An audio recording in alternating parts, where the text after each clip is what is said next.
Repeating of structure को सीखना पड़ेगा, जो कि एमएमसी की सबसे बड़ी रिसर्च रही है in my career.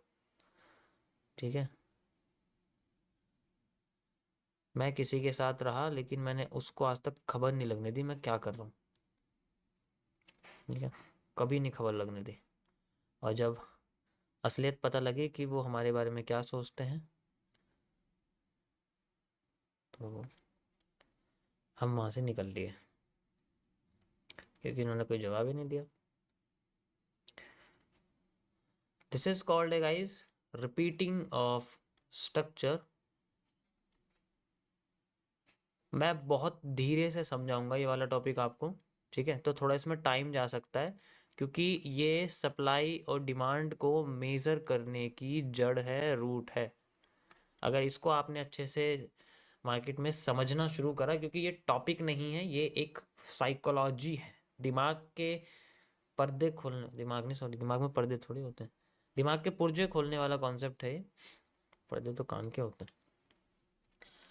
Repeating of structure का मतलब होता है मार्केट में वो हिस्सा बार बार दोबारा आ जाना जो पहले बना हुआ होता है, लेकिन उसको देखने का नज़रिया सबसे इंपॉर्टेंट होता है।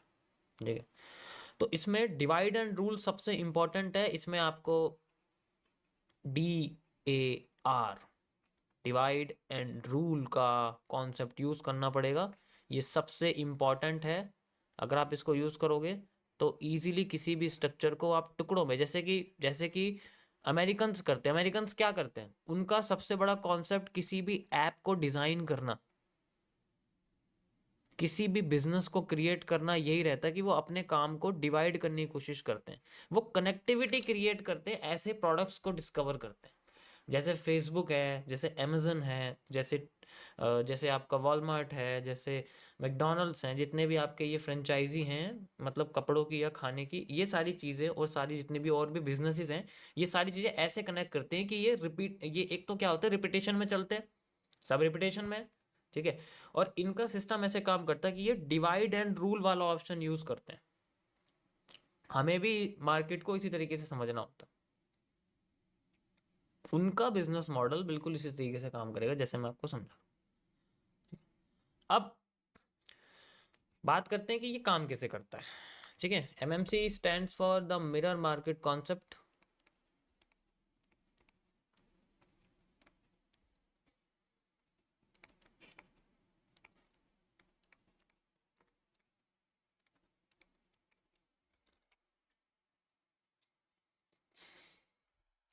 होता क्या है, मार्केट में हमेशा एक सेंट्रल एरिया होता है। आपको पहले एक चीज समझनी पड़ेगी, the central area, central zone concept, CZC, एक आएगा आपका आगे फेज 4 या 5 में। ठीक है, तो जो सेंट्रल एरिया है इसको आइडेंटिफाई करना सबसे इंपॉर्टेंट होता है। अब ये सेंट्रल एरिया क्या होता है, central area is the warehouse of the business. ठीक है, central area is the warehouse of the business. हम इसको बिजनेस का वेयर हाउस कहते हैं, क्योंकि इसी से ये ही डिलीवरी लेता है और फिर आगे यही डिलीवरी देता है। आसान भाषा में बात करें अगर, ठीक है। अब जैसे एक फैक्ट्री है, ठीक है, जैसे मान लो एक फैक्ट्री है, यहां पर हमारे पास, ओके, ये फैक्ट्री है, ये इसके दो मैंने चिमनियां बना रखी हैं, यू कैन सी। और ये इस तरीके से यहाँ पर आप देख सकते हो, ऐसे करके फैक्ट्री मान लो है हमारे पास। ठीक है, यहाँ पर कई सारी खिड़कियां हैं आप कह सकते हो, जिसमें से झांक झांक के एक दूसरे को एम्प्लॉय देखते रहते हो, और यहाँ से आपका धुआं वो निकल रहा है, वगैरह वगैरह। जैसा चाहे आप वैसा धुआं बना सकते हो, सफ़ेद, काला, नीला, पीला, जिस केमिकल की फैक्ट्री है। अभी फैक्ट्री क्या करती है, ये बाहर से चीज़ों को लाती है। It means the product, the raw product. ठीक है, द रॉ प्रोडक्ट लाती है, या फिर ये कस्टमर से खरीदे हुए प्रोडक्ट को रिसीव कर दिए, बॉट प्रोडक्ट्स। ठीक है, तो ये कई तरीके की चीज़ हो सकती है, या तो ये पैकेजिंग हो सकती है या ये मैन्युफैक्चरिंग हो सकती है। मैन्युफैक्चरिंग के लिए भी रॉ मटेरियल चाहिए होते हैं, और डिस्ट्रीब्यूटिव वेयर हाउस के लिए भी बॉट पड़ेगा, यानी कि जो कस्टमर ने खरीदे हुए होते हैं वो इसके अंदर आते हैं। ठीक है, फिर यहाँ से आगे कस्टमर के पास जाते हैं और ये भी कस्टमर के पास ही जाते हैं। तो इनका जिस रेट के थ्रू ये आते हैं उसी रेट के थ्रू ये जाते हैं। सेंट्रल एरिया क्या होता है, ये फैक्ट्री होती है। बीच का जो कमीशन होता है that is called the factories net profit. अब मान लो इस फैक्ट्री में सप्लाई आई है, तो मार्केट अगर अगर फैक्ट्री सप्लाई देती है, जितनी सप्लाई यहाँ मिलती है इसको, आगे जाके भी सप्लाई उसे उतनी मिलती है लगभग। हर बार सेम नहीं होती, कभी कभी कम होती है।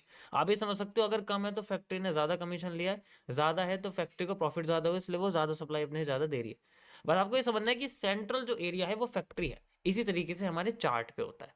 एग्जाम्पल के लिए जैसे कि चार्ट पैटर्न्स, जितने भी चार्ट पैटर्न्स हैं पहले तो आपको बिल्कुल दिमाग में रटे होने चाहिए।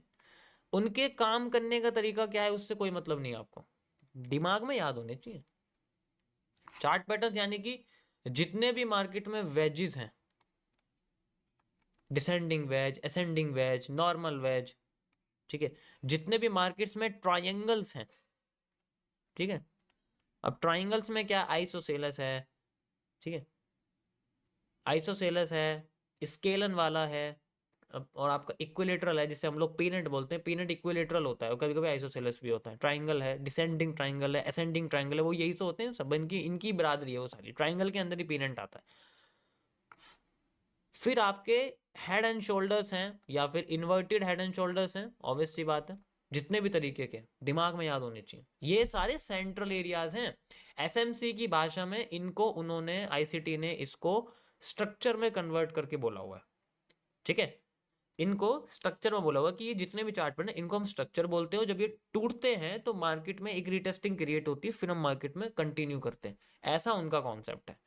यहां पर हमारा क्या मतलब है, हमारे लिए सेंट्रल एरिया होता है। तो जितना मूव, जितना वॉल्यूम इन इन पैटर्न्स तक आता है, उतना ही वॉल्यूम इन पैटर्न्स के बाद तक आता है। ध्यान से समझो, जितना वॉल्यूम इन पैटर्न्स तक आता है, चाहे वो सप्लाई का है, चाहे वो डाउन ट्रेंड का है, चाहे वो अप ट्रेंड का है, चाहे वो डिमांड का है, उतना ही मूव फिर वो आगे इनके बाद आता है। डिपेंड करता है बहुत सारे फैक्टर्स से। सिंपल वे में अभी आप समझो, मैं एडवांस नहीं समझा रहा हूं, ठीक है। तो इसी तरीके से हजारों चार्ट पैटर्न्स होते हैं, हजारों, ठीक है, हजारों चार्ट पैटर्न्स होते हैं। मैं आपको कुछ इमेजेस दिखाता हूँ, आपने देखे होंगे। ये कुछ बेसिक चार्ट पैटर्न से आप देख सकते हो, ये सारे के सारे हमारे चार्ट पैटर्न हैं। These are the central area.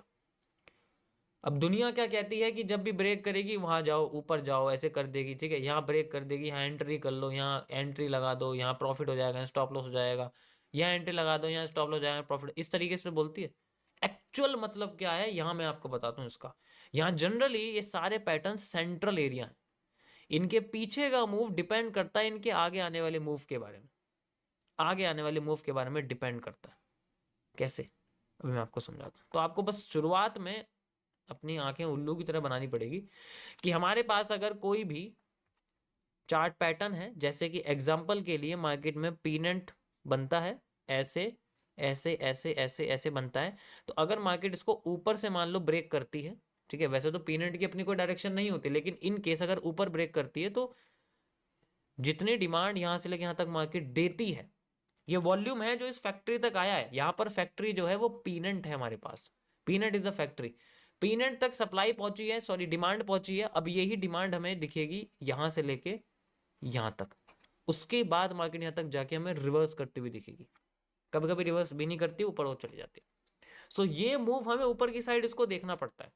अब ये हर बार ऊपर नहीं आता, ये कभी कभी नीचे भी आता है, लेकिन ज्यादातर केसेस में ये ऊपर दिखता है, कम केसेस में नीचे दिखता है। ये ट्रेंड के हिसाब से होता है। मैं आपको चार्ट पे दिखाता हूँ किस तरीके से हमें दिखती है, ठीक है। We can see like this. अब यहां पर अगर आप देखोगे हमारे पास है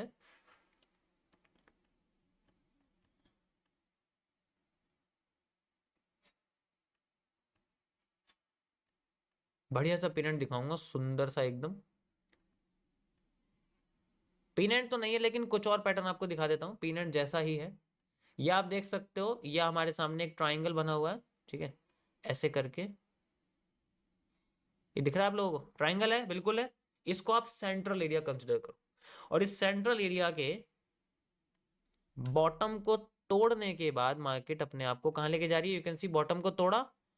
अब इसमें यहां से लेके यहां तक की जो सप्लाई है, this is called a volume, जो इस फैक्ट्री तक आया है, ये वो वॉल्यूम है। अब इसी वॉल्यूम को इस फैक्ट्री को उस साइड ले जाना है जिस साइड इसने ब्रेक करा है, और वो पहला मूव फेक होता है, हमारी भाषा में बोलते हैं इसको पहला मूव फेक। अब ये उतना ही मूव आपको देखने को मिलेगा, you can see like this, और उसके बाद मार्केट इस रीजन से कुछ कैंडलस्टिक पैटर्न के जरिए जो इंडिकेट करते हैं मार्केट के रिवर्सल को, रिवर्स हो जाती है। एमएमसी में रिवर्सल यहां से मेजर किया जाता है, ब्रेकआउट से नहीं किया जाता, जिसमें मैंने इसमें मेंशन किया हुआ है। So this is called a central area, और ये दुनिया की सारी मार्केट में होता है, दुनिया के सारे एरिया में होता है, बस हमें आइडेंटिफाई करना पड़ता है कि ये कहाँ हो रहा है। बेसिकली इसमें सारा एरिया जो है वो आपका supply to supply, demand to demand ऐसे यूज होता है। जब हम सप्लाई से, अगर मान लो ये हिस्सा, अगर ये हिस्सा ऐसे हो जाता, अगर ये मार्केट नीचे ना आके ऊपर चली जाती, तब हम इसको यूज नहीं करते, सप्लाई को डिमांड के साथ यूज नहीं कर सकते, वो अलग कॉन्सेप्ट है। अगर हमें इसको यूज करना है उसके लिए हमें इनसाइडर सप्लाई देखनी पड़ेगी, वो मैं आपको आगे बताऊंगा वो कैसे यूज होती है, ठीक है। जो दे नहीं रखी वो कैसे यूज करते हैं। अभी फिलहाल के लिए बस ये समझो कि आपको बस हर चीज को सिंपल रखना है। अभी जैसे मार्केट नीचे आई, पैटर्न बनाया, नीचे क्रॉस करा, नीचे चली गई, दैट्स इट, उसका पहला move reversal and then market moving कर रही है। इसके अलावा और कुछ सोचने की जरूरत नहीं, ट्रेंड के साथ वाला काम जो हमें देखना है वो चीज। और आप देख सकते हो, ये आप देखो, ये एक वेज है हमारे पास, अगर मैं ऐसे बात करूं, you can see like this, एक छोटा सा वेज यहाँ बना हुआ है, मैं इसको थोड़ा सा लंबा कर देता हूँ, यू कैन सी, ये एक वेज है, लाइन चार्ट पे देखो, ठीक है। और उसके बाद हमारे पास जितनी सप्लाई है, यू कैन सी, सप्लाई कैसे मेजर करेंगे, जितना, वैसे तो शुरुआत में आप क्या करना, जो जितने ट्रेंड है, यानी कि जो ज्यादातर आपका ट्रेंड का सेम कलर है, जैसे कि यहाँ ट्रेंड का सेम कलर आया हुआ है, इसके बीच में कम कैंडल्स हैं, 2-3 कैंडल कम है, अगर एक कैंडल है डिफरेंट कलर की तो कोई दिक्कत नहीं है, लेकिन अगर कह सकते हो कि सिर्फ 1-2 कैंडल तो फर्क नहीं पड़ता, लेकिन ज्यादा कैंडल आ गई तो वो ट्रेंड बदल जाता है। यही सप्लाई फिर आपको अपनी वहां से दिखेगी जहां पर ये अपनी डिमांड पूरी कर लेगी, यानी कि जब ये ब्रेक करेगी, जस्ट लाइक अपने किसी भी हाई को या किसी भी लो को, जस्ट लाइक अपने लो को ब्रेक करेगी, तो लो ब्रेक करती हमें ये देखना है कि पिछली वाली सप्लाई हमारी इस वाली सप्लाई से मेजर करती है, then we have a move, और हमें फिर देखना पड़ेगा वो पैटर्न जो मैच कर रहा हो इस जगह से, पिछले वाली जगह से। कोई भी एक पैटर्न अगर मैच करता है इसका मतलब वहां से रिवर्सल आना शुरू हो रहा है। समझ आया, समझ आया सभी को? This is called repeating of structure. इसमें इसमें कोई कॉन्सेप्ट नहीं है, इसमें सिर्फ आपकी ऑब्जर्वेशन काम करे। सिंपल रखने के लिए इस चीज को आपको पहले ट्रेंड के साथ चलना पड़ेगा, जैसे supply to supply, demand to demand, इससे ज्यादा नहीं। अगर डिमांड एक्स्ट्रा आ गई तो डिमांड को डबल कर देना और कुछ नहीं करना। मैं आपको करके दिखाता हूँ, ये देखो, कभी कभी कंडीशन ऐसे आएगी, जैसे मान लो यहाँ पर जो डिमांड है, ये डिमांड आई हुई है, और यहाँ पर मैं एक ट्राइंगल ले रहा हूँ, दोबारा से देखो, आपको पैटर्न्स को समझना। अब देखो यहाँ पैटर्न तुम्हें दिखाई भी नहीं दे रहा होगा, जबकि यहाँ एक ट्राइंगल बना हुआ है, नहीं दिखाई दिया ना। यही तो खेल है इसमें, सारी चीज का स्ट्रक्चर को पहचानना आना चाहिए। अब इसमें जितनी यहां तक डिमांड आई है, मैंने ये डिमांड लगा दी यहाँ पर, अब ये डिमांड यहाँ, यहाँ पर तो कोई, अगर यहाँ कोई बेरिश पैटर्न आया ही नहीं तब तो कोई दिक्कत ही नहीं है, मतलब बेरिश छोड़ो, यहाँ पर कोई रिवर्सल पैटर्न ही नहीं है, उसके लिए तुम्हें कैंडल में साथ के साथ बता रहा हूँ। रिपीटेशन कैंडल्स की तुम्हें पता होना चाहिए, कैंडल्स का बनना, फिर बाद में जो कैंडल पीछे वाले टॉप पर बनी है वो रिपीट होकर इन जगह पे बननी चाहिए, तभी तो रिवर्स करेगी। जब यहाँ कुछ बना ही नहीं है तो लेवल भी फेल नहीं हुआ। लेवल तब फेल होगा जब कैंडल फेल होगी, और कैंडल यहाँ आई नहीं है ऐसी जो यहाँ पर आई हुई है। ऐसा पैटर्न दिख रहा है तुम्हें यहाँ पर कहीं पर? ऐसा दिख रहा है? ये शूटिंग स्टार दिख रहा है? ये बेस एनगल्फिंग दिख रही है? कुछ भी नहीं है ना यहाँ, तब कोई फायदा नहीं, अब कुछ है ही नहीं तो ठीक है, छोड़ दिया। अब ये डिमांड जब यहाँ नहीं आई पूरी, तो हमने इसको कर दिया double, that's where the double demand वाला कॉन्सेप्ट यूज होता है। ऐसे यूज करेंगे डबल डिमांड को, अगर वहां पर हमारे सामने कोई पैटर्न नहीं आया। समझ आया? It is one of the most important aspect of the MMC जो इसके अंदर मैंने डाला हुआ है। Got it? यस, ये सारी चीजें कोर्सेज में है, तो लाइव बता रहा हूं फिर भी कोर्स की बात करो यार, या तो तुम गूंगे हो या बहरे हो या अंधे हो।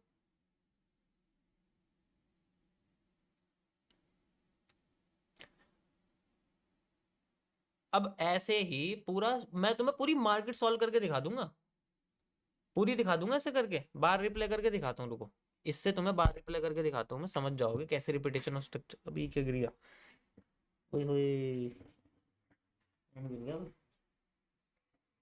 नहीं यार भाई, पेन वैन मत गिरो मेरा, पेन गिर गया तो दिक्कत हो जाएगी।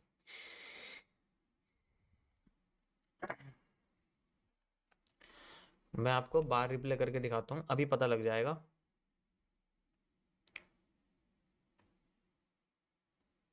ठीक है, 1 मिनट रुको, अरे यार लॉग इन हो जा।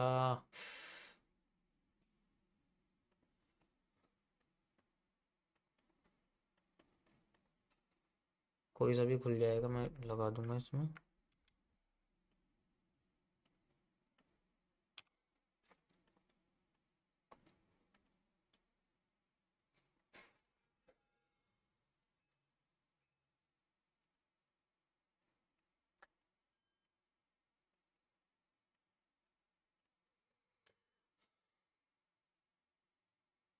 हो गया लॉग इन हो गया। ओके, ये है मेरे पास एक्सएनएस, मैं इसको यूज़ करूँगा बार रिप्ले के लिए। यहीं से लगा देता हूँ, अभी ज़्यादा पीछे आने की ज़रूरत नहीं है, यहीं से लगा देता हूँ। बिल्कुल जल्दी जल्दी मुझे समझाना है, क्योंकि मुझे टॉपिक ख़त्म करना है। अब देखो यहाँ मार्केट बनी हुई, अब इससे आगे जो है जितना मार्केट आपको दिख रही होगी यहाँ पर, सिंपल सी बात है, यहाँ पर मार्केट अपने आप को डाउन साइड ले जा रही है। ठीक है, अभी हमें सप्लाई नहीं पता इसमें क्या है। अब इसमें एक मूव निकलेगा, पहले स्ट्रक्चर को समझना पड़ेगा आपको। जब तक कोई भी एक स्ट्रक्चर नहीं बन रहा तो हम उसको यूज नहीं करने वाले। अब यहाँ कुछ है नहीं स्ट्रक्चर, ऑब्वियस सी बात है, कोई स्ट्रक्चर नहीं है, इसको बनने देते हैं, आगे कंटिन्यू करते हैं। मैं इसको कंटिन्यू करता हूँ एक एक करके। ठीक है, ओके, आप देख सकते हो स्ट्रक्चर। अब यहाँ डिमांड आ रही है, डिमांड आ रही है, ठीक है। अब जब डिमांड आ रही है तो इससे पहले जो डिमांड है वो कब आई थी, वी कैन सी डिमांड आ रही है। डिमांड कब आई थी, यहाँ इस जगह से डिमांड आनी शुरू हुई थी, वी कैन सी लाइक। अब ये वाली डिमांड हम यूज कर सकते हैं, अगर मैं मानूं कि ये एक पूरा का पूरा एक स्ट्रक्चर है, we can identify this as a structure. तो ये डिमांड और ये डिमांड इसकी सेम होनी चाहिए या हाफ होनी चाहिए, वो दो कौन से हमें यूज करना पड़ेगा। ठीक है, तो कुछ नहीं करना, यहाँ से लेके यहाँ तक की मैं डिमांड लेता हूँ, क्योंकि मैं छोटा ले रहा हूँ अभी, पूरा वर्जन नहीं ले रहा, क्योंकि पता है क्यों, क्योंकि देखो ये भी एक स्ट्रक्चर बना हुआ है, और यहाँ से लेके यहाँ तक की डिमांड, यहाँ से लेके यहाँ तक की डिमांड के बराबर है। हर चीज देखनी पड़ेगी। अब तो मैं क्या एकदम से दिखा रहा हूँ, क्योंकि मैं तो कई बार कर चुका हूँ। अब ये हिस्सा मैंने उठाया, यहाँ लगा दिया, बॉटम पे पैटर्न आ गया बुलिश एंगल्फिंग जैसा। You can see like this, pattern ऐसे ऐसे बने हुए हैं लगभग लगभग, तो यहाँ पर भी वही पैटर्न आया हुआ है, कह सकते हैं हम लोग। अब ये मैंने बना दिया बिल्कुल, यहाँ पर आपको दिख रहा होगा। ठीक है, अब कंटिन्यू करते हैं आगे, कैसे ये देखने को मिलेगा। जैसे ये तो इसका हो गया 100% और ये हो गया इसका 50%। दो हिस्से हमेशा लगा के रखने पड़ेंगे आपको, हमेशा तो नहीं, लेकिन जिसकी उम्मीद लगती है वहां पर। ठीक है, जैसे एक तो ये हो गया हमारे पास हिस्सा, you can see like this, और एक ये हो गया हमारे पास हिस्सा, सिंपल यहाँ पर। ठीक है, एक ये हो गया 50% वाला हिस्सा। जिस जगह पे भी हमें ऐसे पैटर्न दिखें, जैसे कि ऐसे हैं, ठीक है, जैसे कि ऐसे हैं, वो हमारे रिवर्सल एरिया माने जाएंगे। ठीक है, गॉट इट। चलो कंटिन्यू करते हैं। देखो ये पहले ऐसी कैंडल आई है, यू कैन सी इंडिकेशन हो रही है ना यहाँ पर, देखो ऐसी और ऐसी इंडिकेशन हो रही है, बिल्कुल हो रही है इंडिकेशन। नाउ अब अगर ये इंडिकेशन है तो सप्लाई कितनी आनी चाहिए, यहां से लेके यहां तक की सप्लाई आनी चाहिए, यानी कि इतनी सप्लाई आनी चाहिए, पूरी नहीं चाहिए। ऐसे नहीं लेंगे, हमें टुकड़ों में बांटना पड़ेगा। ऐसे स्ट्रक्चर बना, ऐसे, उसके बाद ये अलग स्ट्रक्चर है, आपको समझना पड़ेगा। मैंने पूरा स्ट्रक्चर बेशक लिया है, लेकिन इसमें से भी टुकड़े आपको करते रहने पड़ेंगे छोटे छोटे हिसाब से। कंटिन्यू करते हैं, वी कैन मूव। ओके, अब देखो, ओके ये देखो, ये सेंट्रल एरिया है, ये फैक्ट्री है। सप्लाई सप्लाई खत्म हो गई, डिमांड क्रिएट हो रही है, ये डिमांड दोबारा से आने की कोशिश कर रही है, सिंपल एज दैट, और कुछ नहीं। इंटीरियर भी देख सकते हो आप, डिमांड आ रही है, देखो धीरे धीरे करके।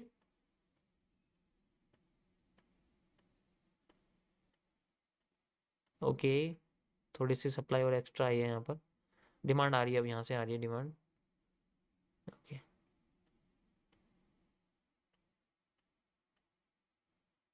परफेक्ट। ये देखो, ये स्ट्रक्चर मैच कर रहा है इससे, कर रहा है नहीं कर रहा, बिल्कुल कर रहा है। Hammer with A marubozu, hammer with A marubozu, perfect. यहाँ सप्लाई आ रही है हमारे पास में, सप्लाई मेजर कर सकते हैं हम लोग, सिंपल। ठीक है, जैसे यहाँ से लेके यहाँ तक की सप्लाई, क्योंकि ये अगर देखोगे तो ये पूरा का पूरा हिस्सा यहाँ डब्ल्यू बड़ा है, यहाँ m बड़ा है तो इसीलिए मैं ये हिस्सा ले रहा हूँ और इसको मैं यहाँ से लेके यहाँ तक लगा रहा हूँ। इसके दो हिस्से लगा देते हैं, एक तो इसका 50% area, we can see like this, और एक हमारे पास 100% एरिया, तो ये हमारे पास है। दोनों हिस्से लगा देते हैं, उसके बाद let's see what we have here. ठीक है, ये हमारे पास यहाँ से लेके यहाँ तक का हिस्सा है और ये हमारे पास 100% का एरिया है। ऐसे करके लगाना पड़ेगा, क्योंकि ऑब्वियस सी बात है हर बार मार्केट अपने आप को फुली यूज़ नहीं करती। देखो सप्लाई आ रही है, we can see like this. अब इसकी कोई ज़रूरत नहीं है क्योंकि मार्केट अपने आप को इसी जगह लेके जा रही है।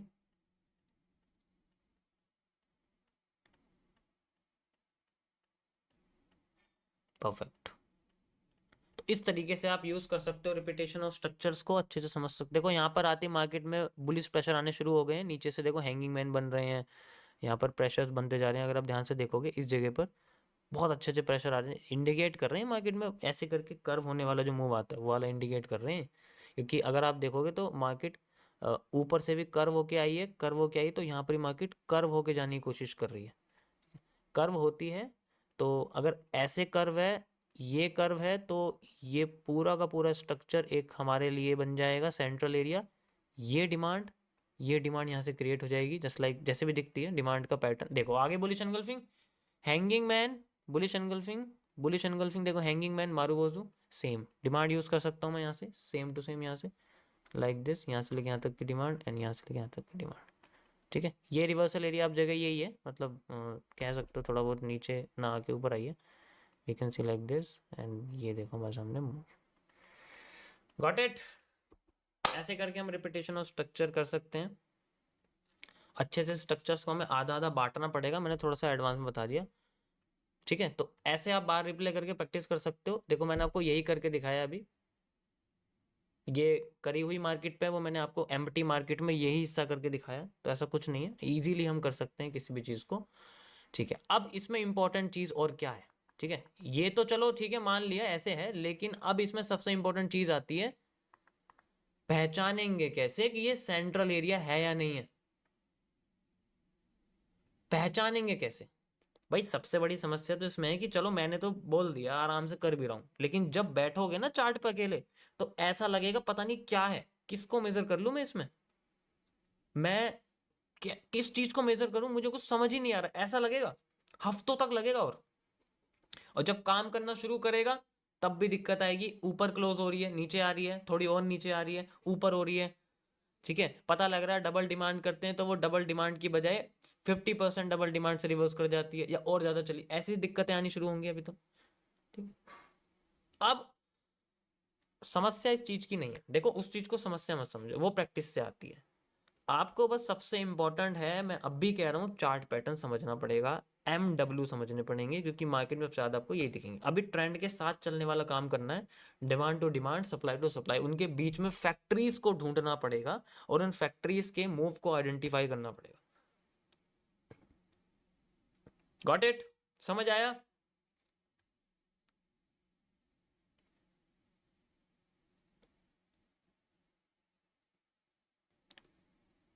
नेटवर्क थोड़ा सा फ्लक्चुएट कर रहा है, थोड़ा सा कर लो। ठीक है, मैं क्या करूँ बताओ।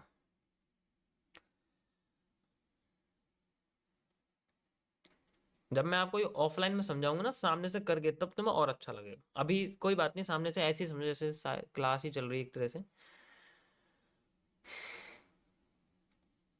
तो ये था गाइज आपका आज का कॉन्सेप्ट, आई होप आप लोगों को समझ में आया होगा। ये बस जितना भी हो सके आप समझ सकते हो, ये स्ट्रक्चरल एनालिसिस है। स्ट्रक्चरल एनालिसिस इतना आसान नहीं होता है, इसलिए मैंने बोला एनालिस्ट बनना इतना आसान नहीं है, ट्रेडर बनना बहुत आसान है। 100 रुपये 10,000 रुपये डाले बन गए ट्रेडर पहले दिन से ही। एनालिस्ट बनना इतना आसान नहीं है, क्योंकि आपको एक एक एनालिस्ट बन गए तो फिर ट्रेडर भी तो अच्छा बन जाएगा, बन जाएगा, उसे पता रहेगी किस जगह से मूवमेंट है, किस जगह से मूवमेंट नहीं है, फिर रिजल्ट भी अच्छे आएंगे। और फिर रिजल्ट कैसे दिखेंगे? ऐसे। कैसे दिखेंगे? ऐसे। रिजल्ट दिख रहे हैं ना, ऐसे रिजल्ट दिखेंगे। आगे की बात है कि रिपीटिंग ऑफ स्ट्रक्चर्स में जो सेंट्रल एरिया होता है, जो फैक्ट्री होती है, अब वो कभी कभी चार्ट पैटर्न नहीं होते। ठीक है, उनको समझना इतना आसान नहीं होता, तो उसके लिए कभी कभी क्या होगा कि कभी कभी ये फैक्ट्री, अगर इसे वॉल्यूम ज्यादा मिल गया तो आगे ये वॉल्यूम या तो आधा देती है या उतना देती है, या डबल भी दे सकती है, या 3 गुना भी दे सकती है। ठीक है भाई, हर बार ऐसा नहीं होता कि जितना वॉल्यूम उसको मिला है फैक्ट्री को वो आगे भी उतना ही वॉल्यूम दे। वो वॉल्यूम कम होता रहता है, ज्यादा होता रहता है, ऐसा होता है इसके साथ। ठीक है। अब पहले तो ये सेंट्रल एरिया का बड़ा जो है ना, बड़ा सबसे ज्यादा जो पंगा है वो इसी के अंदर है, क्योंकि इसे आइडेंटिफाई करने में बहुत दिक्कत आती है। मैं जानता हूं, अभी आप देखोगे ना, अभी आप देखोगे कि कभी कभी हमारे सामने कुछ स्ट्रक्चर ऐसे बनते हैं। अब इसे कैसे पहचानोगे? नहीं पहचान पाओगे। कभी कभी स्ट्रक्चर ऐसे बनते हैं, बीच में जैसे कैंडल है, रेड रेड रेड, हल्की सी ग्रीन कैंडल आ गई, फिर रेड, फिर रेड, फिर रेड, ऐसे करके फिर यहाँ पैटर्न बन रहा है ऐसे करके। ठीक है, फिर मार्केट यहीं से नीचे गिर गई। अब अब तुम समझोगे ये सेंट्रल एरिया है, लेकिन एक्चुअल में सेंट्रल एरिया जो था वो ये था। यहां से लेके यहां तक की सप्लाई, फिर यहां से लेके यहां तक की सप्लाई, और फिर यही सप्लाई घूम के यहां से लेके यहां तक मिली और यहीं से मार्केट रिवर्स कर गई, लेकिन हम तो पूरी की पूरी सप्लाई लेके बैठे हैं। ऐसी ऐसी छोटी छोटी चीजें इसमें दिक्कत देती हैं।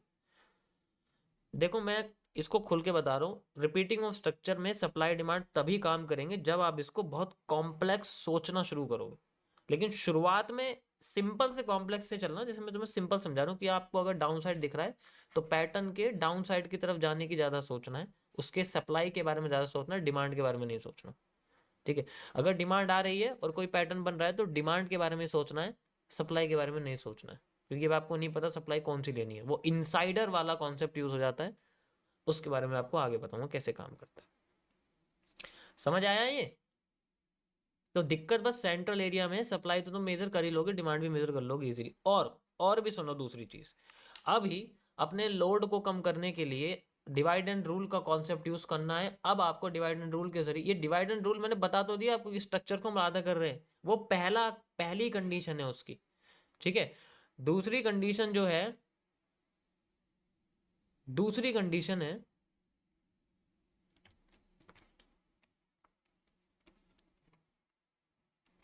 दूसरी कंडीशन क्या है?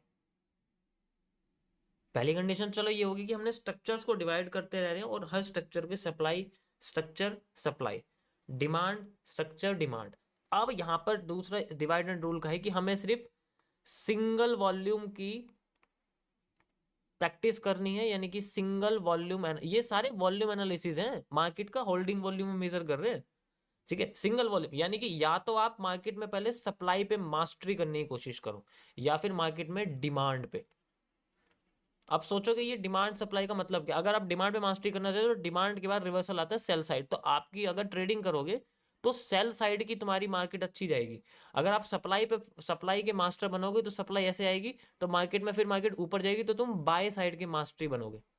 तो इनमें से किसी एक चीज पे पहले अपने आप को ना पूरा का पूरा घोल देना है, उसके बाद हमें दोनों को देखना शुरू करना है। या तो देखो किसी किसी का ऐसा होता है कि आपको डिमांड, जिसको ग्रीन कैंडल अच्छी लगती है, शायद उसका ग्रीन में अच्छा लगता हो, ग्रीन काम करे, फिर देखो कितना अच्छा लगता है। लेकिन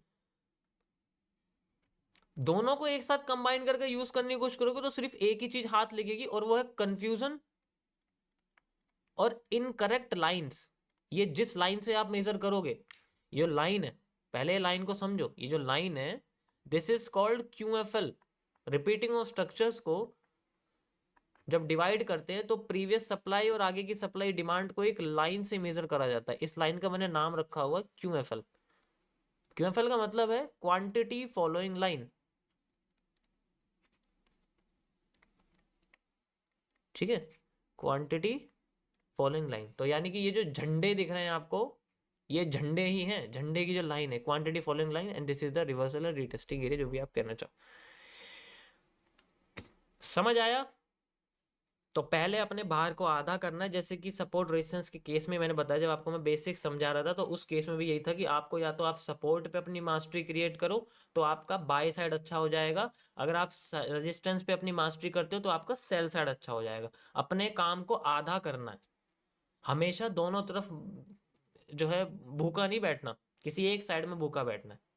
ठीक है।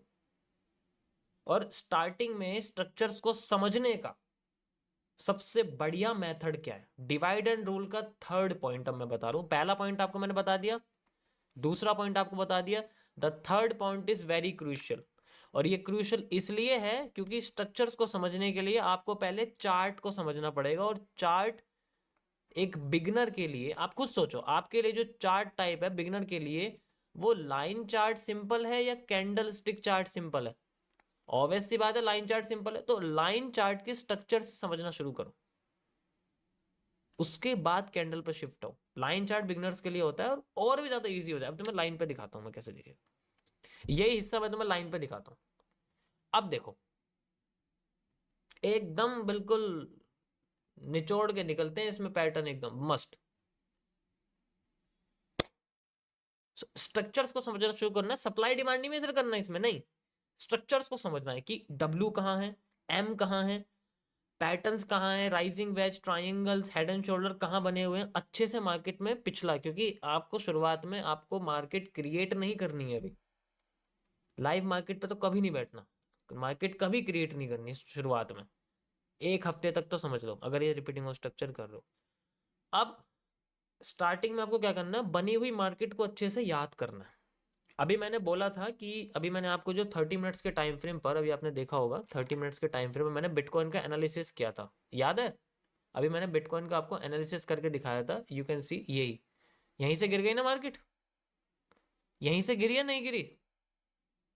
गिर गई। अब मुझे ये कैसे याद है कि मार्केट ऐसे ऐसे स्ट्रक्चर में नीचे यहीं से गिर जाती है? अभी अभी मैंने 30 मिनट्स में एनालिसिस किया है ना इसको, देखो यहीं से एक ही कैंडल पूरी नीचे गिर चुकी है और उस जगह तक आ गई जिस जगह मैंने यहाँ पर इसमें ब्रेक ऑफ स्ट्रक्चर लगाया हुआ है, सॉरी चेंज ऑफ स्ट्रक्चर लगाया हुआ। अब ये स्ट्रक्चर 2021 में बना था यूरो जेपीवाई में, जैसे मैं आपको बता रहा हूँ। अब मुझे वो याद है, क्यों? क्योंकि उसको मैंने सिंपल वे में समझा हुआ है। तो जितना ज्यादा आपको प्रीवियस स्ट्रक्चर याद होगा फ्यूचर में फिर वो हेल्प करेगा आपकी, खुद की हेल्प करेगा, कोई और थोड़ी करेगा हेल्प। तो इसलिए मैं कह रहा हूँ मार्केट को एक बिगनर या इंटरमीडिएट को, एडवांस को भी कह रहा हूँ, कभी भी क्रिएट नहीं करना चाहिए स्टार्टिंग में। उससे पहले बनी हुई मार्केट को अच्छे से समझना चाहिए।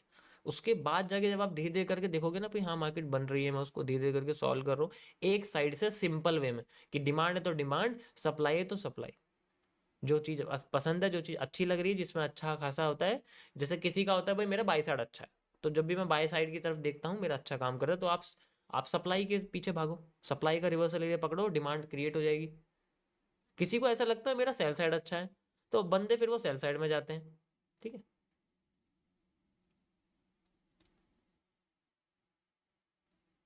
समझ आया? तो this is the repeating of structure and this is how we use